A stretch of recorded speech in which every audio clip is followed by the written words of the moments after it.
Bismillahirrahmanirrahim. Assalamualaikum warahmatullahi wabarakatuh. Bersyukur kita sebagai muslim, seluruh tuntunan beragama di dalam Islam dijelaskan dengan keterangan yang sangat jelas, sangat detail, dengan contoh yang sangat presisi, sehingga selalu memberikan kepada kita gambaran-gambaran yang terang untuk menunaikan tuntunan agama ini. Di antara sekian tuntunan yang terkait erat dengan keberadaan kita di pembuka Dzulhijjah ini adalah salah satu hadis yang diriwayatkan oleh sahabat mulia Abdullah bin Abbas radhiyallahu taala anhuma, yang kelak didokumentasikan juga oleh Al-Imam Al-Bukhari dalam kitab sahihnya, yaitu keterangan yang tersambung kepada hadis Nabi sallallahu alaihi wasallam ketika beliau bersabda, qala Rasulullah sallallahu alaihi wasallam, ma min al-ayyam, tidak akan ditemui perjalanan hari-hari dalam setahun itu,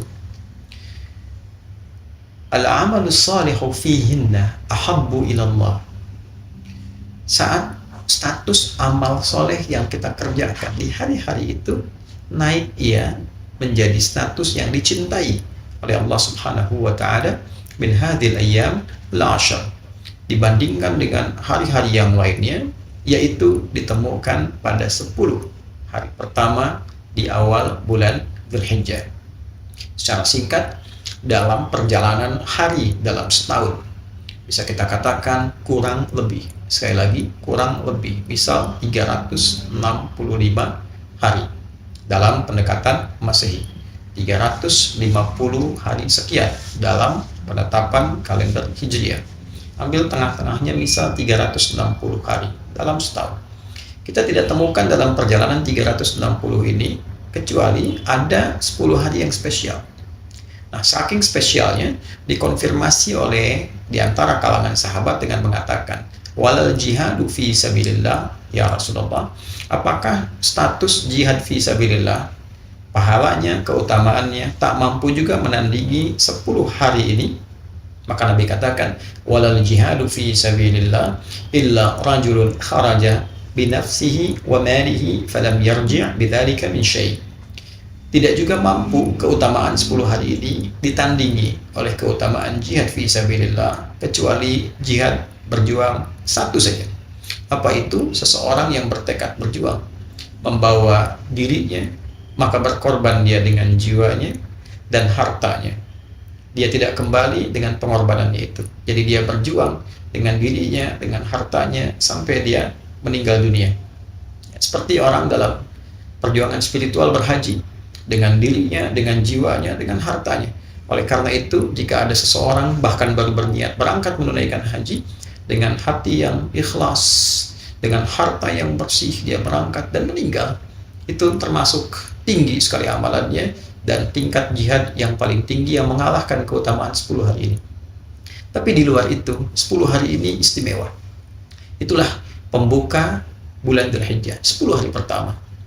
Maka dari itu para ulama hampir seluruhnya mengomentari hadis ini yang statusnya sangat sahih dengan status motivasi kepada kita untuk meningkatkan perbuatan-perbuatan mulia yang dipandang oleh agama. Setiap perbuatan mulia yang dipandang baik oleh agama itu disebut dengan amal saleh namanya. Maka dari itulah kita ketika hadir di momen ini saling memotivasi diri. Bagi saya pribadi, Anda, kita semua saling mengingatkan, saling mengajak. Semua peluang tidak harus dibatasi, karena Allah akan menilai berdasarkan ketulusan niat kita. Yang berpotensi dengan badannya, fisiknya, tenaganya, dia tingkatkan amal soleh dengan fisiknya. Sholatnya, baca Qurannya, ada sesuatu di jalan yang bisa ia ambil, bantu singkirkan, duri kah, batu kah, dia lakukan dengan niat karena Allah, memuliakan perintah Allah, memuliakan petunjuk Rasulullah, nilainya tinggi, lebih dari jihad fisabilillah. Kita, sekali lagi saya buka tadi dengan iman kita. Iman ini yang memandu kita untuk meyakini. Yakin, silahkan.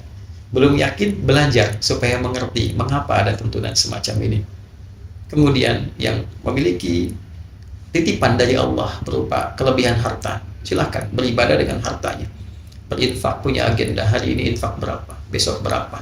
Dan nilainya itu beda dengan hari-hari yang lain. Nanti mendekat kepada kurban dan sebagainya. Kemudian bisa yang menggunakan intelektualnya, Dia beramal soleh dengan ilmunya, dengan pikirannya, keluarkan ide-ide yang baik, memberikan share kebaikan kepada orang, menjelaskan hukum-hukum, niatkan karena Allah. Itu lebih daripada jihad fi sabilillah dalam konteks ini. Insya Allah perjalanan sampai tanggal 9 ada pedomannya, ada tuntunannya. Nanti insya Allah di kesempatan yang lain kita akan coba rinci sedikit demi sedikit. Yang mau kurban disiapkan dari sekarang. Yang ingin meningkatkan puasa boleh. Dari hari pertama tadi yang puasa alhamdulillah. Yang belum ada kesempatan. Hari ini barangkali teman-teman ya, yang pertama kemarin selesai Rabu, sekarang Kamis, yang belum sempat hari ini, Jumat belum sempat, Senin bisa mulai. Ya, nanti hari ke-8 misalnya mau puasa, bisa 9 bagus. Karena nilainya nanti ada yang spesial yang terkait dengan wukuf, di sini kita puasa. Nilainya bisa menggugurkan satu dosa yang telah setahun berlalu, dan itu memberikan gambaran kebaikan untuk kita. Kemudian yang akan kurban belajar fikih kurban, ya disiapkan dengan anggaran berapa yang dimiliki, cari hewan terbaik, niatkan karena Allah. Tapi poinnya adalah, kenapa pahalanya begitu besar? Kenapa menjadi istimewa?